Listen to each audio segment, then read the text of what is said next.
ആ എത്തിയിട്ടുണ്ട്. ഞാൻ വളരെ സർപ്രൈസ് ആയിട്ട് വൃത്തിയാക്കി. അമ്മ ഇത് ഇച്ചിരി അലങ്കോലപ്പെട്ട് കിടക്കുന്ന ഈ ഷെൽഫ് ഒന്ന് തുറക്കാൻ പറഞ്ഞാൽ അതിന്റെ അകത്ത് നോക്കട്ടെ ഇതിന്റെ അടിയിലങ്ങോട്ട് വെച്ചേക്കാം. തുറക്കുമ്പോ എല്ലാം കൂടെ താഴെ പോയി. എല്ലാം ബാത്ത് അറ്റാച്ച്ഡ് ആട്ടോ. എല്ലാം ബാത്ത് അറ്റാച്ച്ഡ് ആണ്. ഇപ്പൊ അച്ഛന്റെ പേര്? എന്റെ പേര് തങ്കച്ചൻ. ഇപ്പം രേണു ചേച്ചി പറയുന്ന ഒരു കാര്യമുണ്ട്, ഇത് എന്റെ വീടല്ല, ഇത് കിച്ചുവിനും ഋതുവിനും വേണ്ടി പണിത് കഴിപ്പിച്ച വീടെന്നാണ് എപ്പോഴും പറയുന്നത്. ഇതെല്ലാം ഗിഫ്റ്റാ ഓരോരുത്തരുടെ. ഇതൊക്കെ ഓരോരുത്തർ ഗിഫ്റ്റ് ചെയ്ത് അല്ലെ, എല്ലാം ഗിഫ്റ്റ് അല്ലെ. വിമർശിക്കാൻ എല്ലാവർക്കും അവകാശമുണ്ട്. 100%. ആ വിമർശനം കൊണ്ട് മറ്റൊരു വ്യക്തി വേദനിക്കും. അതെ. ഒന്നും പറയത്തില്ല, ഞാൻ ദൈവത്തോട് പറയും. സമയമൊന്നും ഞാൻ ഓർക്കുന്നില്ല, പക്ഷെ ഫോൺ ഇങ്ങനെ എടുത്ത് ഞാൻ വിളിച്ചു. ഈ കോൾ പോയത് സുധിച്ചേട്ടൻ ഹിന്ദു തന്നെയായിരുന്നു, ക്രിസ്ത്യനിലിട്ടൊന്നും മാറിയിട്ടില്ല. പക്ഷെ ക്രിസ്ത്യൻ രീതിയിലാണ് അടക്കം ചെയ്തത്. അപ്പൊ അതിന്റെ അടിയിൽ ഒരുപാട് കമന്റുകൾ, നമുക്ക് അതിനൊരു വിശദീകരണം കൊടുക്കണമല്ലോ. കിച്ചു അവന് 18 വയസ്സ് കഴിഞ്ഞപ്പോ ആ സമയത്താണ് മരിക്കുന്നത്. ആരും പറഞ്ഞിട്ടില്ല ഇവിടെ കൊണ്ട് അടക്കണം, ഞാൻ ഇങ്ങനെ അടക്കും, ഒന്നുമില്ല. അവനോട് ചോദിച്ചു, അവൻ പറഞ്ഞു അച്ഛന്റെ ഇഷ്ടം അതായിരുന്നു നമ്മളെ. അങ്ങനെയാണ് സഭ അടയ്ക്കുന്നത്. സുധിച്ചാട്ട ലാസ്റ്റ് കൊണ്ട് ബാഗ് അതുപോലെ തന്നെ വെച്ചിട്ടുണ്ട്. ഈ ഡ്രസ്സ് ഇതുവരെയായിട്ട് ഈ കയ്യിൽ ഈ ഡ്രസ്സും കഴിയിട്ടില്ല. ഇത് ടീം കൊടുത്ത ഷർട്ട്, ഇത് ബെൽറ്റ്. ഒരു പാസ്ബുക്ക് ഇവിടെ ഉണ്ടല്ലോ, ₹1,00,000. എല്ലാരും ഏറ്റവും പ്രധാനപ്പെട്ട ഒരു സാധനം എന്റെ കയ്യിൽ എത്തിയിട്ടുണ്ട്.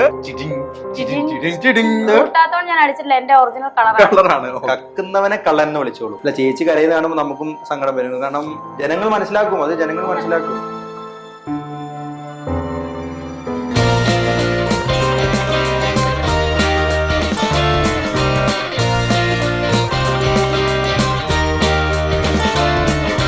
ഹലോ, ഹായ്, നമസ്കാരം. It's me Shibing Anson Barua. ഇതൊക്കെ കാണുമ്പോൾ, ഈ ആംബിയൻസ് ഒക്കെ കാണുമ്പോൾ ഞാൻ എവിടെയാണെന്നാണോ നിങ്ങളൊക്കെ വിചാരിച്ചിരിക്കുന്നത്? അല്ലെങ്കിൽ ഞാൻ എന്തിനാണ് ഇപ്പോൾ ഇങ്ങനെ ഒരു പുൽമേടിന്റെ നടുക്ക് നിന്ന് സംസാരിക്കുന്നതെന്നാണ് നിങ്ങൾ വിചാരിക്കുന്നത്? അപ്പോൾ ഒരാളെ കാണാൻ വേണ്ടി തന്നെ വന്നതാണ്. കുറച്ച് സംസാരിക്കാനുണ്ട്, കുറച്ച് കാര്യങ്ങൾ പറയാനുണ്ട്, കുറേ കാര്യങ്ങൾ അറിയാനുണ്ട്, പുതിയ കുറേ വെളിപ്പെടുത്തലുകൾ അദ്ദേഹം നടത്താനുണ്ട്. അതിനുവേണ്ടി വന്നതാണ്, മറ്റാരുമല്ല. അത് ഞാൻ പയ്യെ പറയാം. അതായത് ഞാനൊരു ഇന്റർവ്യൂ ചെയ്തിരുന്നു, അത് വലിയ രീതിയിൽ ചർച്ചയായി. 10-30 പേര് റിയാക്ഷൻ വീഡിയോ, അതുപോലെ തന്നെ ട്രോൾ വീഡിയോസ് എന്ന് വേണ്ട എല്ലാ രീതിയിലും സോഷ്യൽ മീഡിയ മുഴുവൻ ചർച്ചാ വിഷയമായത് വലിയ രീതിയിലൊരു കോളിളക്കം സൃഷ്ടിച്ചു. എല്ലാവരും കണ്ടു. ഏകദേശം എനിക്ക് തോന്നുന്നു 1.5 കോടിയിലധികം വ്യൂ ഒക്കെ പോയി, വലിയ രീതിയിൽ ചർച്ചാ വിഷയമായി. അന്ന് ആ അതിഥി എന്നോടൊപ്പം സംസാരിച്ചതിൽ നിന്നും വ്യത്യസ്തമായിട്ട് കുറേ കാര്യങ്ങൾ എന്നോട് സംസാരിക്കാനുണ്ട്. അല്ലെങ്കിൽ അതിനുശേഷം അദ്ദേഹത്തിന്റെ ജീവിതത്തിൽ സംഭവിച്ച പല കാര്യങ്ങളും അദ്ദേഹത്തിന് മോശമായി ഭവിച്ചിരിക്കുന്നു. അതുകൊണ്ട് തന്നെ അതിനെക്കുറിച്ച് കുറേ കാര്യങ്ങൾ പറയാനുണ്ടെന്ന് എന്നോട് പറഞ്ഞിട്ടുണ്ട്. അത്തരത്തിൽ ആ വ്യക്തിയുമായിട്ട് സംസാരിക്കാനും സംവദിക്കാനും ആ വ്യക്തിയുടെ കൂടുതൽ വിശേഷങ്ങൾ അറിയാനും വേണ്ടിയാണ് ഞാനിപ്പോൾ ഇവിടെ എത്തിയിരിക്കുന്നത്. മറ്റാരുടെയുമല്ല, നിങ്ങൾക്ക് കാണാം. വീട്ടിലേക്ക് ഞാൻ പയ്യെ കയറുകയാണ്. ഈ വീടിന്റെ ഫ്രണ്ട് കാണുമ്പോൾ തന്നെ നിങ്ങൾക്ക് മനസ്സിലാവും ഏതായിരിക്കും വീട്, ആരാണ് ഞാൻ ആ പറഞ്ഞ വ്യക്തി എന്നുള്ളത്. മറ്റാരുമല്ല, രേണു ചേച്ചിയാണ്. രേണുസുതി നമ്മളോടൊപ്പം രേണു ചേച്ചി ചേരുകയാണ്. അപ്പം ആദ്യം നമുക്ക് പയ്യെ ഒരു കോളിംഗ് ബെൽ അടിച്ച് തുടങ്ങാം. ഇവിടെ കാണുമായിരിക്കും അല്ലേ ചേച്ചിയേ? ആ എത്തിയിട്ടുണ്ട്. എന്താ ഇത് എന്നെ കണ്ടിട്ട് ഒരു സന്തോഷം ഇല്ലാത്ത പോലെ? അതെന്താ ഞാൻ എന്തെങ്കിലും വല്ല തെറ്റുമല്ലോ ചെയ്തോ ചേച്ചിയോട്? ചേച്ചി എന്നെ ഒന്ന് സ്വാഗതം ചെയ്യും ചേച്ചി, ചേച്ചിയുടെ വീട്ടിലോട്ട് വന്നിട്ട്. ഭയങ്കര ബുദ്ധിമുട്ട് ചേച്ചി എന്നെ സ്വാഗതം ചെയ്യുന്ന പോലെ എനിക്ക് തോന്നുന്നുണ്ട്. ചേച്ചി, എങ്ങനെ ഉണ്ടായിരുന്നു നമ്മുടെ ഇന്റർവ്യൂവിന് ശേഷമുള്ള ചേച്ചിയുടെ അനുഭവങ്ങൾ? നല്ല അനുഭവം. 2 ആഴ്ചയായി തോന്നല്ലേ ഇറങ്ങിയിട്ട്? ഏകദേശം ഫേസ്ബുക്ക്, ഇൻസ്റ്റാഗ്രാം പക്ഷെ നമ്മുടെ പോലെ കത്തിയിട്ടില്ലെന്നാ തോന്നി ഈ അടുത്തിറങ്ങി ഒന്നും. അത് വല്ലാണ്ട് അത് റീച്ചായി ഒരുപാട്. എനിക്കൊന്ന് 10-30 പേർ റിയാക്ഷൻ വീഡിയോ ചെയ്തു. ട്രോള് കണ്ടായിരുന്നോ? എനിക്ക് അനുകൂലവും ചേച്ചിക്ക് പ്രതികൂലമായിരുന്നു. നല്ല കാര്യല്ലേ? എന്നിട്ട് ചേച്ചിക്ക് അനുകൂലമായിട്ട് ഞാൻ കമന്റ് ഇട്ടതിന്റെ പേരിൽ ഞാൻ എന്തോരം ക്രൂശിക്കപ്പെട്ടെന്ന് ചേച്ചി കണ്ടായിരുന്നു. അതൊന്നും എന്നോട് ഒരു നന്ദിയില്ലാത്ത പോലെ. നിന്നോട് ഫുള്ള് ഞാൻ കമന്റ് വായിക്കാറില്ല. അതെന്താ? ഞാനൊന്നും വായിക്കാറില്ല. താല്പര്യമില്ല. എന്തുകൊണ്ടാ? നെഗറ്റീവ് ആണെന്നറിയാം. നെഗറ്റീവിന് ഇഷ്ടമാന്ന് പറഞ്ഞിട്ടോ? ഇഷ്ടമാണ്, പക്ഷെ വായിക്കാറില്ല. അപ്പം ഇപ്പൊ എങ്ങനെ പോകുന്ന കാര്യങ്ങള്? ഹാപ്പി ആയിട്ട് പോകുന്നു. ബിഗ് ബോസിലേക്കൊക്കെ ക്ഷണം ഉടനെ ഉണ്ടാവും ആയിരിക്കും അല്ലേ? കണ്ടറിയാം.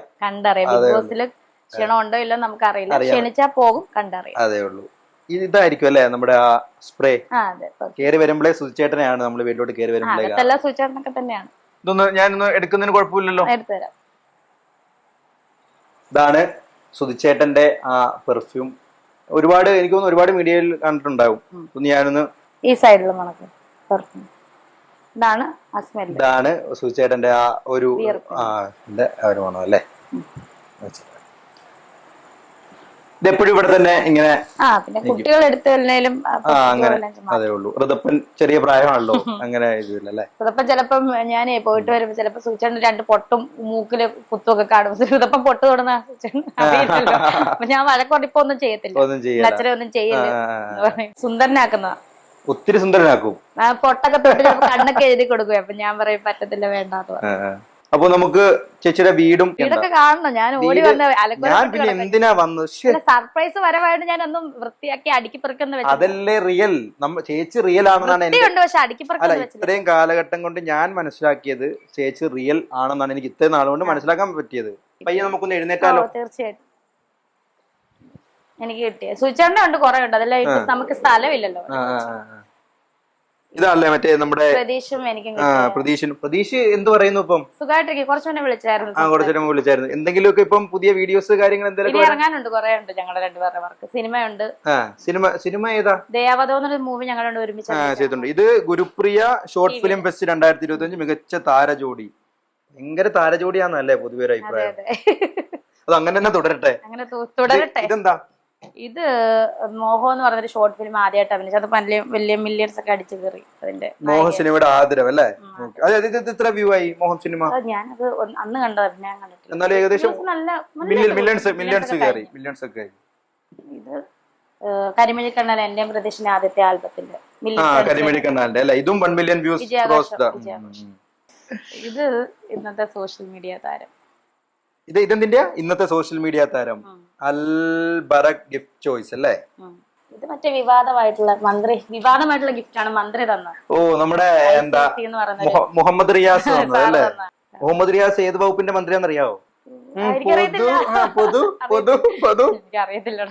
എങ്കിലും ആലോചിച്ച് നോക്കിയേ. ഒന്നല്ലെങ്കിലും നിങ്ങൾക്ക് തന്ന വ്യക്തി ഏത് വകുപ്പ്? അച്ഛനോടെങ്കിലും ചോദിക്കത്തില്ലായിരുന്നു അല്ലെ? അച്ഛനോട് ഇരിപ്പുണ്ട് കേട്ടോ, നമുക്ക് അച്ഛനെയൊക്കെ ഒന്ന് കാണിക്കണം. ഇപ്പൊ അച്ഛൻ അവിടെ ഇരിപ്പുണ്ട്, നമുക്ക് അച്ഛനോടൊക്കെ സംസാരിക്കാം. പൊതുമരാമത്ത് പൊതു എന്ന് പറഞ്ഞാൽ ഒത്തിരി ഉണ്ട്. ഇനി പൊതു വേറെന്തെല്ലോ പറയാൻ നമുക്കറിയത്തില്ല. പൊതുമരാമത്ത് മന്ത്രി. ഓക്കെ. ഇതെന്താ ഇതിനകത്ത് ഒത്തിരി വിവാദം സംഭവിച്ചെന്ന് പറഞ്ഞേ? ഇവളെന്തിനാണ് ഇവക്ക് ഇത് കൊടുത്തത്? സോഷ്യൽ മീഡിയ നശിപ്പിക്കുന്ന വെറുപ്പിക്കുന്നതിനാണോ എന്നൊക്കെ ചോദിച്ചു. അങ്ങനെ കുറെ കമന്റുകളൊക്കെ വന്നിട്ടുണ്ടായിരുന്നു. അല്ലാതെ വേറെ കമന്റുകളല്ലടാ, ഇങ്ങനെ കുറെ കാര്യങ്ങളൊക്കെ ഒത്തിരി നെഗറ്റീവ് ഒന്നും വന്നിട്ടില്ല. അതേ ഉള്ളൂ. ഇത് ടി വി കാരെല്ലാം സമ്മാനിച്ചതാണോ? ടി വി ഒക്കെ ഇതെല്ലാം ഗിഫ്റ്റാ. ഇതെല്ലാം ഗിഫ്റ്റാ ഓരോരുത്തരുടെ. നമ്മുടെ ഒന്നുമില്ല. ഡോറ് ഇതൊക്കെ അറിയത്തില്ല. ഓരോരുത്തർ ഗിഫ്റ്റ് അല്ലേ? എല്ലാം ഗിഫ്റ്റ് അല്ലേ? ഇതാണ് നമ്മുടെ ലിവിംഗ് സ്പേസ് അല്ലേ? ഹോൾ. സോറി, എന്റെ തെറ്റാണ്. തെറ്റിന് മാപ്പ് വെച്ചിരിക്കുന്നു. അപ്പൊ നമ്മുടെ രേണു ചേച്ചിയുടെ അച്ഛൻ ഇരിപ്പുണ്ട്. അച്ഛന്റെ പേര്? എന്റെ പേര് തങ്കച്ചൻ. എന്താ ഇപ്പൊ ചെയ്യുന്നേ? ഒന്നും ചെയ്യുന്നില്ല. ഇങ്ങനെ പോകുന്നു. എങ്ങനെയുണ്ട് മകളുടെ വളർച്ചയൊക്കെ കണ്ട് ഇങ്ങനെ സന്തോഷിച്ചിരിക്കുന്ന ഒരു സന്തോഷമുണ്ട്. ഇപ്പൊ ഇനി പയ്യെ സിനിമാ നടി ആയിക്കൊണ്ടിരിക്കുക. അറിയുന്നുണ്ടോ ഇതല്ലോ? ഒക്കെ നടക്കട്ടെ അല്ലേ? ബിഗ് ബോസിലൊക്കെ പോകുന്നൊക്കെ ഒരു പ്രൊഡിക്ഷൻ ലിസ്റ്റിലൊക്കെ ഉണ്ട്. ബിഗ് ബോസ് ഒക്കെ ഇഷ്ടമാണോ? കാണാറുണ്ടോ? എനിക്ക് അതിനെ കുറിച്ച് അറിയത്തില്ല. എങ്കിലും നമ്മള് മകൾ വരട്ടെ എന്ന് നമ്മൾ പ്രാർത്ഥിക്കാം. കമന്റുകളൊക്കെ വായിക്കാറുണ്ടോ അച്ഛൻ? ഇടയ്ക്കൊക്കെ വായിക്കുമായിരുന്നു. ഈയിടെ ഒന്നും വായിക്കുന്നില്ല. എന്താ അങ്ങനെ ഈ വിമർശകരോട് എന്താ എന്തെങ്കിലും ഒരു രേണു ചേച്ചിയുടെ അച്ഛൻ എന്നതിൽ എന്തെങ്കിലും പറയാനുണ്ടോ? നമ്മൾ വിമർശിക്കാൻ എല്ലാവർക്കും അവകാശമുണ്ട്. 100%. ആ വിമർശനം കൊണ്ട് മറ്റൊരു വ്യക്തി വേദനിക്കും. അല്ലെങ്കിൽ അങ്ങനെയുള്ള തക്കതായ കാര്യം ഉണ്ടെങ്കിൽ അത് പറഞ്ഞ് വേദനിപ്പിക്കാം അല്ലെ? തെറ്റ് ചെയ്യുന്ന ഒരാളെ കക്കുന്ന ഒരാളല്ല കള്ളനാണ്. കക്കാത്ത ഒരു ആളെ കള്ളൻ എന്ന് പറയുമ്പോൾ അവന്റെ ഉള്ളിലുണ്ടാവുന്ന ഒരു വേദന. അതാണ് ഞാൻ പറഞ്ഞത്. മറ്റൊന്നുമല്ല, സമൂഹത്തിലേക്ക് നമ്മൾ നോക്കുമ്പോൾ ആർക്കും അവകാശമുണ്ട് മറ്റുള്ള കാര്യങ്ങളെ മറ്റുള്ളവരെ കുറിച്ച് അഭിപ്രായം പറയാനും എടുക്കാനും. പ്രത്യേകിച്ച് ഈ സോഷ്യൽ മീഡിയ വഴി ഇതുപോലെ ഉള്ള എന്നെ സംബന്ധിച്ചാരും പറഞ്ഞു, ഞാൻ വീട്ടിലിരിക്കുന്ന ഒരാളാണ്. അപ്പൊ പുറത്ത് ഇതുപോലുള്ള ഒരു സന്ദർഭത്തിലൊക്കെ ചെയ്യുന്ന ഒരാളെ സംബന്ധിച്ചോളം അനേകർ കാണുമ്പോൾ അവർക്ക് വിമർശിക്കാം. പക്ഷെ ഞാൻ പറഞ്ഞത് ഇത്രേ ഉള്ളൂ. ഇനി കൂടുതലൊന്നും പറയാനില്ല. വിമർശിക്കുന്നവര് തക്കതായ കാരണം വിമർശിക്കാം. അല്ലാതെ വിമർശിച്ചിട്ട് മറ്റുള്ളവരെ വേദനിപ്പിക്കുകയോ ചെയ്തിട്ട് ഇവർക്കെന്ത് ഫലം അവർക്കെന്ത് ഫലം അവർക്കല്ലേ? അച്ഛൻ പറഞ്ഞ വളരെ കൃത്യമായിട്ടൊരു പോയിന്റാ. കള്ളൻ കക്കുന്നവനെ കള്ളൻ എന്ന് വിളിച്ചോളൂ. അല്ലാതെ ഒന്നും ചെയ്യാതിരിക്കുന്ന ഒരാളെ കള്ളാന്ന് വിളിച്ചാൽ അവർക്കുണ്ടാവുന്ന മനോവിഷമം മനസ്സിലാക്കുക എന്നുള്ള വളരെ വളരെ എന്താ പറയണ്ടത്, ഒരു കൃത്യമായ ഒരു പോയിന്റ് ആണ് അച്ഛൻ പറഞ്ഞു വെച്ചിരിക്കുന്നത്. എനിക്ക് അറ്റാക്ക് വന്നിട്ട് ഓപ്പറേഷൻ രണ്ട് സെന്റൊക്കെ ഇട്ടിട്ടുണ്ട്. പിന്നെ അതുകൂടാതെ ഈ പോസ്റ്റോറ്റ് ഗ്രന്ഥിയുടെ ഓപ്പറേഷൻ കഴിഞ്ഞു. അപ്പം അന്നേരമൊക്കെ എനിക്കൊരു നല്ല ബോധമൊന്നും ഇല്ലായിരുന്നു.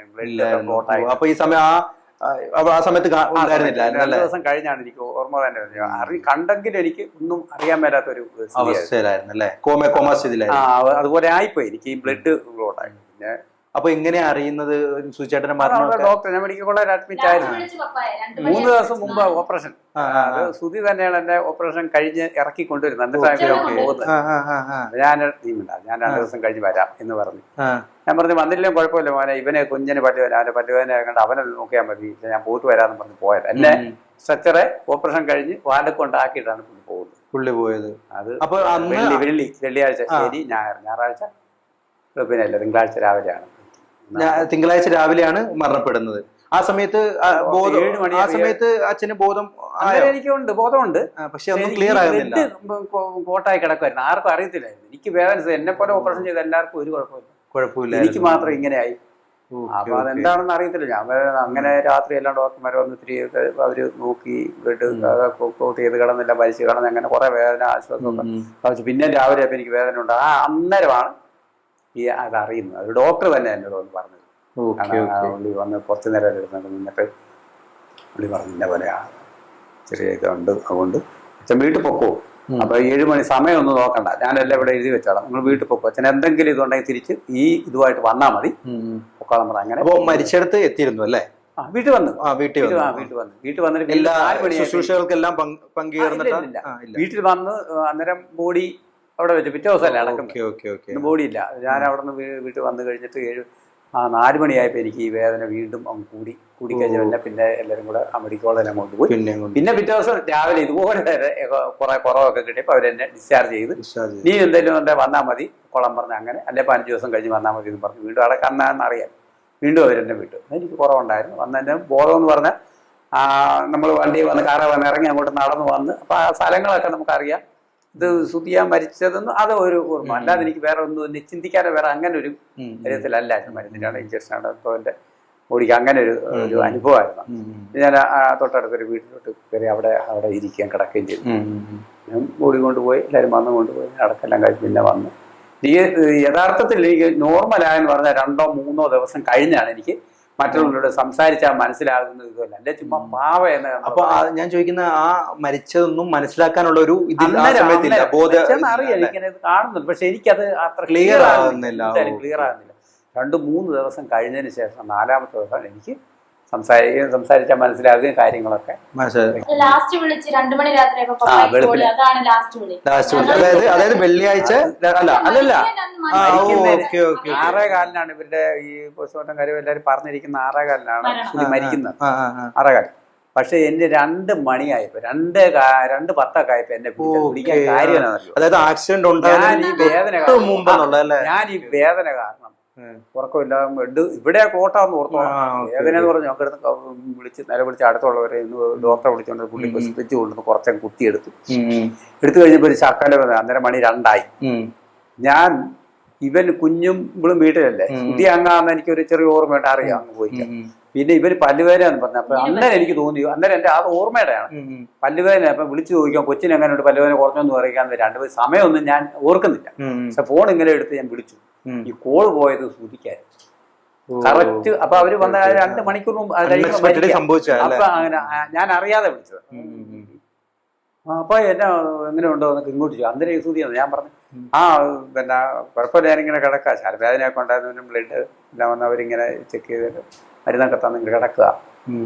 അന്നേരം പറഞ്ഞു ഞാൻ അങ്ങോട്ട് ചോദിച്ചു, ഞാൻ പകുതി ദൂരമായി പപ്പ, ഞാൻ രാവിലെ വന്നിട്ട് ഞങ്ങൾ അവിടെ വന്നിട്ട് എല്ലാവരും കൂട്ടി അങ്ങോട്ട് വന്നുള്ള അപ്പാരെ എടുക്കുന്നു, ഒന്നും പേടിക്കണ്ട കേട്ടോ, ധൈര്യമായിട്ട് കിടന്നു, ഒന്നും പേടിക്കണ്ട, എല്ലാവരും ചെയ്തു, ഞാൻ രാവിലെ വരാം. അപ്പം ഞാൻ പറഞ്ഞു മോനെ രാവിലെ ഇങ്ങോട്ട് വരണ്ട, ആശുപത്രി വരണ്ട, ഇവിടെ ഡോക്ടർമാരെല്ലാം ഉണ്ട്, നീ വന്നു കഴിഞ്ഞാൽ കുഞ്ഞിനെയും കൊണ്ടുപോയി നല്ല ഈ ഡിസ്പെൻസറിലൊന്നും പോകരുത്, നല്ലൊരു ദന്തിഷ്ഠനെ തന്നെ ചെന്ന് കൊണ്ട് കാണിച്ചിട്ട് അവന് വേണ്ട പല്ലിന് വേണ്ട ചികിത്സ കൊടുക്കുക, അത് കഴിഞ്ഞത് സമയമുണ്ടേ വന്നാൽ മതി.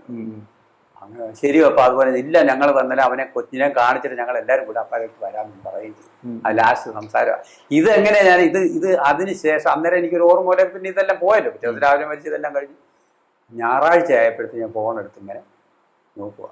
ഫോൺ എടുത്ത് ഇങ്ങനെ നോക്കുമ്പോൾ ഈ സുധിയെ വിളിച്ച കോള്. അന്നേരം എനിക്ക് ഓർമ്മ വരുന്നത്, അന്നേരം ഇത് മറന്നുപോയി. അന്നേരം എനിക്ക് മനസ്സിലായി ഞാൻ 2 മണിക്ക് സമയത്തൊക്കെ 2 മണി വിളിച്ച് സംസാരിച്ച് അത് കഴിഞ്ഞ് 2 മണിക്കൂർ കഴിഞ്ഞപ്പോൾ പുള്ളി മരിച്ചും പോയി. അങ്ങനെ ഒരു സംഭവം ഉണ്ടായിരുന്നു. നേരിട്ട് വിളിച്ച് ദൈവത്തിന്റെ വിധി അല്ലെ, യാതൊരു കാരണവശാലും സുധി ഞാൻ വിളിക്കത്തില്ല. ആ സമയത്ത് എനിക്ക് വിളിക്കേണ്ട കാര്യമില്ല. അൺഎക്സ്പെക്ടഡ്ലി ഓർമ്മയില്ല. ദൈവം ദൈവം അതാ ഞാൻ പറഞ്ഞ, അതിൽ വിഷമിക്കേണ്ട ആവശ്യമില്ല. നമുക്ക് ഇപ്പം ദൈവത്തിന്റെ അല്ല, ചേച്ചി കരയുന്ന കാണുമ്പോൾ നമുക്കും സങ്കടം വരും. കാരണം ജനങ്ങൾ മനസ്സിലാക്കും, അത് ജനങ്ങൾ മനസ്സിലാക്കും.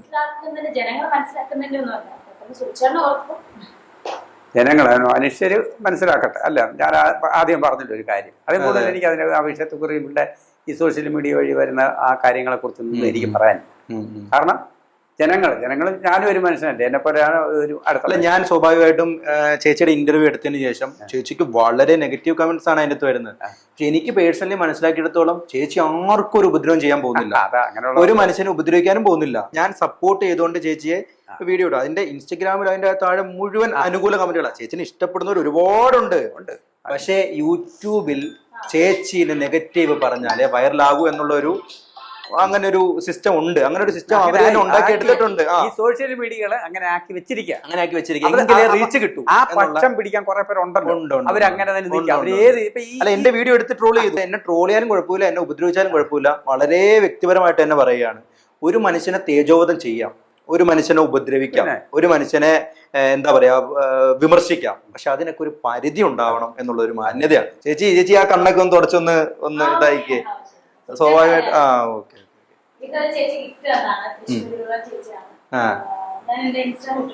ചേച്ചി ഇതിന്റെ പ്രത്യേകത എന്ന് വെച്ചാൽ ചേച്ചിക്ക് ഭയങ്കര ആഗ്രഹമാണ് സുധീലയത്തിലേക്ക് ആനപ്പെട്ട അവരുണ്ടാക്കുന്നതാണ്. സ്വന്തമായിട്ട് ക്രാഫ്റ്റാ, അവരുടെ സ്വന്തം ക്രാഫ്റ്റാ. ചേച്ചി തൃശ്ശൂരിൽ നിന്ന് വന്നപ്പോ സുചേട്ടനും ഇങ്ങനെ എന്റെ ചേച്ചിയുടെ ഹസ്ബൻഡ് അളിയാന്നറിയും. അളിയനോട് എപ്പോഴും പറയാം വീട് വെച്ച് നമുക്ക് ആനപ്പെട്ട വിടണം എന്നല്ല. പുള്ളിയുടെ വലിയ ആഗ്രഹം. എനിക്ക് നല്ല എമൗണ്ട് ആകാൻ സാധ്യതയുണ്ട്. ഇത് നല്ല വർക്ക് ചെയ്തിട്ടുണ്ടല്ലേ, നല്ല രസം. സന്തോഷത്തോടെ ഗിഫ്റ്റ് ചെയ്താണ്. നമ്മള് ക്രിസ്ത്യൻ ആയതുകൊണ്ട് കുരിശ്. അല്ല ചേച്ചി അത് പറഞ്ഞപ്പോ നമ്മുടെ എന്താ വീഡിയോയിൽ ചേച്ചി പറഞ്ഞിട്ടുണ്ട് സുധിച്ചേട്ടൻ ഹിന്ദു തന്നെയായിരുന്നു, ക്രിസ്ത്യനിലേട്ടൊന്നും മാറിയിട്ടില്ല, പക്ഷെ ക്രിസ്ത്യൻ രീതിയിലാണ് അടക്കം ചെയ്തത്. അപ്പൊ അതിന്റെ അടിയിൽ ഒരുപാട് കമന്റുകൾ, നമുക്ക് അതിനൊരു വിശദീകരണം കൊടുക്കണമല്ലോ. ഇങ്ങനെ ഒരു കമന്റ് വന്നു, അതായത് സ്വാഭാവികമായിട്ടും എന്താ ക്രിസ്ത്യൻ രീതിയിൽ അടക്കം ചെയ്യണമെങ്കിൽ ക്രിസ്ത്യാനിറ്റിയിൽ വന്നവർക്ക് മാത്രമേ പറ്റുള്ളൂ. അതിന്റെ എന്താണ് യാഥാർത്ഥ്യം? പപ്പ അത് എന്താ സംഭവം, അത് കറക്റ്റ് അതെന്താണെന്ന് ചോദിച്ചാൽ, നമ്മളിപ്പം ക്രിസ്തീയ വിശ്വാസത്തില് തന്നെ ഒരുപാട് ഇതുണ്ട്, പിന്നെ ശാഖകളുണ്ട്. ബെന്തക്കോസ്ത് ഒക്കെ ഉണ്ട്. അപ്പൊ ഈ പ്രൊട്ടസ്റ്റന്റ് ഞങ്ങള് ഒരു ആംഗ്ലിക്കൻ സഭയിലായിരുന്നു. അങ്ങനെ ഞങ്ങളുടെ ഒരു വിശ്വാസം അല്ലെങ്കിൽ ആ കൂടി വരുന്ന ആ ഇത് നോക്കുമ്പം എങ്ങനെയാന്ന് പറഞ്ഞാൽ, നമ്മളിപ്പോ ഒരു മനുഷ്യൻ മരിച്ച് അദ്ദേഹം നേരത്തെ എങ്ങനെ ആയിരുന്നു, ഇതൊന്നും അല്ല അദ്ദേഹത്തിന് ഇഷ്ടമുണ്ടല്ലേ, അദ്ദേഹത്തിന്റെ ബന്ധുക്കാർ നമ്മുടെ കൂടെ ആണെങ്കിൽ നമുക്കത് അടക്കുന്നതിന് ഒരു കുഴപ്പമില്ല. ആ ഒരു ബേസ് ഉള്ളു. ഇപ്പൊ കത്തോലിക്കരാണെങ്കിലും നടക്കത്തില്ല, അവർക്ക് അത് അങ്ങനെ. പ്രൊട്ടസ്റ്റന്റ് വിഭാഗം ഇതും മാറ്റമുണ്ട്. അതൊരു വിശ്വാസത്തിന് ഞാൻ പറഞ്ഞു, അത് വലിയ ഇതായിട്ട് നമുക്ക് വില കൊടുക്കണ്ട. ഒറ്റ കാര്യം എന്താണെന്ന് വെച്ചാൽ, സുധി ഇവിടെ അടക്കാൻ കാര്യം എന്താണെന്ന് വെച്ചാൽ, സുധി ഈ ഇവിടെ ഈ പള്ളി ഞങ്ങളുടെ കൂടെ വല്ലപ്പോഴൊക്കെ ആരാധനയ്ക്ക് വരുമായിരുന്നു. ഈ അത് നടത്തുന്ന അതേപോട്ട് വലിയ ഒരു കൂട്ടുസ്നേഹം ബന്ധം പുള്ളി അങ്ങനെ സുധി അങ്ങനെ എല്ലാവരും. അപ്പം ഞാൻ മരിച്ചാലും ഞാൻ മരിക്കുന്നിടം ഇവിടെ കാണും, മരിച്ചാലും എന്നെ ഇവിടെ അടക്കത്തുള്ളൂ. അത് അദ്ദേഹത്തിന്റെ മകൻ ഉണ്ട്, മകനുണ്ട്, കിച്ചു ഉണ്ട്. അപ്പൊ കിച്ചു അവന് 18 വയസ്സ് കഴിഞ്ഞപ്പോ ആ സമയത്താണ് മരിക്കുന്നത്. കിച്ചുവാണ് ബോഡി, കിച്ചുവും മറ്റുള്ളവരും ഒക്കെ ആണ് ഈ പള്ളിക്കാരും ഒക്കെ ചെന്നാലും ബോഡി മേടിച്ചതും അവരുടെ അവിടെ എല്ലാം കാണിച്ചത് കൊല്ലത്ത് കൊണ്ട് കാണിച്ചിട്ട് തിരിച്ചിവിടെ കൊണ്ട് അടക്കുന്നത്. അല്ലാതെ ഞാനോ എന്റെ പിന്നെ ബന്ധുക്കളോ എന്റെ അല്ലെങ്കിൽ രേണുവോ ആരും പറഞ്ഞിട്ടില്ല ഇവിടെ കൊണ്ട് അടക്കണമെന്ന്. ഞാൻ ഇങ്ങനെ അടക്കും ഒന്നുമില്ല. അവനോട് ചോദിച്ചു എന്ത് ചെയ്യണം എന്ന് ചോദിച്ചു. അന്നേരത്തേക്കും അവൻ പറഞ്ഞു അച്ഛന്റെ ഇഷ്ടം അതായിരുന്നു നമ്മൾ അടക്കം. അങ്ങനെയാണ് സഭ അടയ്ക്കുക. കിച്ചുവും നമ്മുടെ ക്രിസ്ത്യൻ സമുദായത്തിൽ തന്നെയാണ്. പിന്നെ അവനറിയാം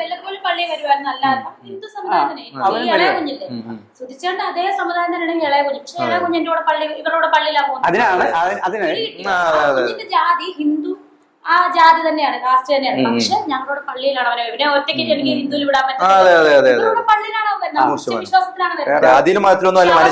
ഇതുമില്ല. അതെ, മതം ഏതായാലും മനുഷ്യൻ നന്നായാലും മതി. അന്ന് സൂചിച്ചേട്ടന്റെ ചേട്ടൻ എന്നെ വിളിച്ചിട്ട് രേണു ഞങ്ങൾക്കൊന്ന് അമ്മയ്ക്ക് കാല് വയ്യ, അവനെ ഒന്ന് കൊണ്ടുവന്ന് കാണിച്ചിട്ട് ഒന്ന് ഞങ്ങൾക്ക് വിട്ടു തരാം എന്ന് അണ്ണൻ എന്നോട് ഒരാളുടെ ഫോണിലാണ് വിളിച്ചത്. ഞാൻ പറഞ്ഞു അണ്ണ എനിക്കിതൊന്നും അറിയുന്നത്, നിങ്ങൾ എന്തേലും തീരുമാനിച്ചോ, ഞാൻ അങ്ങ് കിടക്കുമായിരുന്നു. അപ്പൊ കിച്ചു ആണ് പറഞ്ഞത് അച്ഛൻ എല്ലാ ഞായറാഴ്ച അമ്മയുടെ കൂടെ പള്ളി, എല്ലാ ഞായറാഴ്ച ഉള്ള സമയത്ത് പള്ളിയിൽ പോകുന്ന കണ്ടിട്ടുണ്ട്, അച്ഛനെ അവിടെ അടയ്ക്കാം. കിച്ചു ആണ് പറഞ്ഞു, കിച്ചു വല്ലപ്പോഴും വരുമായിരുന്നു. കിച്ചു ആണ് പറഞ്ഞു ഞങ്ങൾ ആര് തീരുമാനിച്ച തീരുമാനം. അതിനെ സംബന്ധിച്ച് ഒരു കാര്യം കണ്ട വ്യക്തമാക്കാൻ, നമ്മളിങ്ങനെ മതപരമായ കാര്യത്തിൽ കൂടുതൽ നമ്മൾ ഈ ചെന്നിട്ട് അത് ഈ പൊക്കി പിടിച്ചോണ്ട് ചില യൂട്യൂബേഴ്സ് ചില ആൾക്കാരും വരുന്നു. ഞാൻ ചോദിച്ചു അതിന്റെ പിന്നിൽ നമ്മളൊന്ന് ശ്രദ്ധിച്ചു നോക്കിയാൽ മതപരമായ ഒരു വൈരാഗ്യം അല്ലെങ്കിൽ ഇന്നത്തെ ഒരു ആക്ഷേപം അതിനകത്ത് വരുന്നില്ല. നമ്മൾ അത് നിരന്തരം നമ്മളും കൂടെ ഒരു മസിൽ പിടിക്കുന്ന ഒരു രീതിയിലാണ്. മത ഹിന്ദുവിനെ കൊണ്ട് ഇവിടെ നമ്മള് നോക്കുക അങ്ങനെ അങ്ങനെ പിന്നെ അതിലേക്ക് വന്നിരിക്കുന്ന കമന്റുകളിലാണ് ഇവര് പറയുന്നത്. അതും എല്ലാവരും രേണുവിന്റെ തലയെ കൊണ്ട് വെക്കാനുള്ളൊരു സന്ദർഭമായിട്ടാണ് വരുന്നത്. അതുകൊണ്ട് എനിക്ക് നമുക്ക് അതിനെ കൂടുതലൊന്നും കാര്യമില്ല. അതിന് എന്നാണെന്നറിയാം, ഒന്നാമത്തെ പ്രശ്നം എന്താ, ഈ ഞങ്ങൾ പോയ ഈ പള്ളിയിലെ ആ തിരുമേനി പിന്നെ കുറെ തട്ടിപ്പൊക്കെ നടത്തുമ്പോൾ ഈയിടെ പുള്ളി ജയിലിലൊക്കെ ഞാൻ പറയാം. അപ്പൊ ഒരു വ്യക്തിയെ നമ്മൾ നല്ലതാ ചീത്തയാന്ന് അറിയുന്നത് അദ്ദേഹത്തിന്റെ പ്രവൃത്തി കൊണ്ട്. പിന്നെ നമ്മൾ പ്രാർത്ഥിക്കുന്നു, കൈമുത്തുന്നു, തിരുമേനിയെടുത്ത് തന്നെ നമ്മൾ കൂട്ടുന്നു. എന്ന് വരെ എന്ന് വെച്ചാൽ ഈ പുള്ളിയെ അറസ്റ്റ് ചെയ്യുന്ന അന്ന് അപ്പൊ അതിന് മുമ്പാണ്, ഒരാഴ്ച മുമ്പാണ് ഇപ്പോൾ ഈ പുസ്തകമൊക്കെ. അത് അച്ഛന്റെ പേരെന്തായിരുന്നു? എന്തോ അച്ഛന്റെ പേരെന്താ? സന്തോഷ് പള്ളിത്താൻ. എന്തിനാ അറസ്റ്റ് ചെയ്തത്? ഞാനത് ലോകം മൊത്തം അറിഞ്ഞു. അപ്പൊ ഞാനിത് പറയാൻ കാര്യം, ഇതൊന്നും ഒത്തിരി വ്യക്തമായിട്ട് നിങ്ങൾ രാമനുഷ്യൻ അപ്പം അതേ ഇവിടെ പിന്നെ പിള്ളേർക്ക് ഏതാ പുസ്തകം ഒരു ബാഗും കൂടെയൊക്കെ എല്ലാ പ്രാവശ്യം അപ്പൊ ഒത്തിരി പിള്ളേരുന്ന് അവിടെ 3-4 പിള്ളേർ അത്രയും പേർക്കും പുള്ളി ചെയ്യുന്ന എല്ലാ പ്രാവശ്യം. ഈ പ്രാവശ്യം ചെയ്തപ്പോ ഇവള് ആ ഒരു വീഡിയോ എല്ലാം കണ്ട് പറഞ്ഞിങ്ങനെ സന്തോഷ തിരുമേനി ഞാൻ എനിക്ക് ബുദ്ധിമുട്ടായിട്ടിരിക്കായിരുന്നു, എഴുത്തിയുടെ പിള്ളേരുണ്ടല്ലോ അവരൊക്കെ ഇവിടെ നിൽക്കുക, അവര് ഞാനാ ഒന്നിച്ച് അവർക്കും കൂടെ എല്ലാവർക്കും മേടിക്കാൻ പൈസ ഇല്ലായിരുന്നു. പുള്ളി വന്നൊരു ദൈവത്തിനെ പോലെ കൊണ്ട് തന്നു, നല്ലതായിരുന്നു, അതിന് നന്ദിയൊക്കെ പറഞ്ഞു. അപ്പൊ അതിനുശേഷമാണ് ഈ പുള്ളിയെ രേണുവും കുടുംബവും ഈ വെട്ടിപ്പ് നടത്തിയ ബിഷപ്പിന്റെ കൂടെ നിന്ന് അദ്ദേഹം ഒത്തിരി. അപ്പൊ ആ ഒരു രീതിയിലൊക്കെ ഇവര് വളച്ചൊടിച്ചേറ്റാൻ വേണ്ടി നമുക്ക് അതൊന്നും പ്രശ്നം. നമ്മള് ആരുടെ ഇന്ന് വരെ ആരുടെ 5 പൈസ ഏതാ മേടിച്ചിട്ടില്ല, അത് തെളിയിക്കാനും പറ്റില്ല. പിന്നെ എന്തിനാ പിന്നെ ഈ തിരുമേനിയെ പിന്നെ അയാളെ പിടിച്ചാൽ അതിന് നമ്മൾ സപ്പോർട്ട് നിൽക്കണം. നമുക്കറിയാലോ നിങ്ങൾ മേടിക്കുന്നത് ലക്ഷങ്ങൾ കൂടുതൽ കണ്ടിട്ടില്ല, പിന്നെ എന്താ പ്രശ്നം? അപ്പം ചേച്ചി ഇനി ഇത് നമ്മൾ ഇത് കഴിഞ്ഞു. ഇതാണ് നമ്മുടെ മുഖമൊക്കെ ഇങ്ങനെ ഇടയ്ക്കിടയ്ക്ക് നോക്കാം. ഞാൻ നോക്കത്തൊന്നും, ഞാൻ ആ മുറിക്കകത്തുനിന്ന് ഇറങ്ങത്തില്ല. ചേച്ചി വെളുക്കും. ചേച്ചി ഗ്ലൂട്ടാത്തോൺ അടിക്കാന്ന് ഓർത്ത ഒരു കൂട്ടരനോട് പറഞ്ഞു എനിക്ക് കളറില്ലാന്ന് ഓർത്തട്ടെ. പക്ഷെ നേരിട്ട് നേരിട്ട് കണ്ടപ്പോ അവരെന്നെ പറഞ്ഞത്, എന്റെ കുഞ്ഞ് നിനക്ക് ഇത്രയും കളർ ഉണ്ടോ, നിനക്ക് ഗ്ലൂട്ടാത്തോൺ വേണ്ട. ഗ്ലൂട്ടാത്തോൺ അടിച്ചിട്ടൊന്നുമില്ല.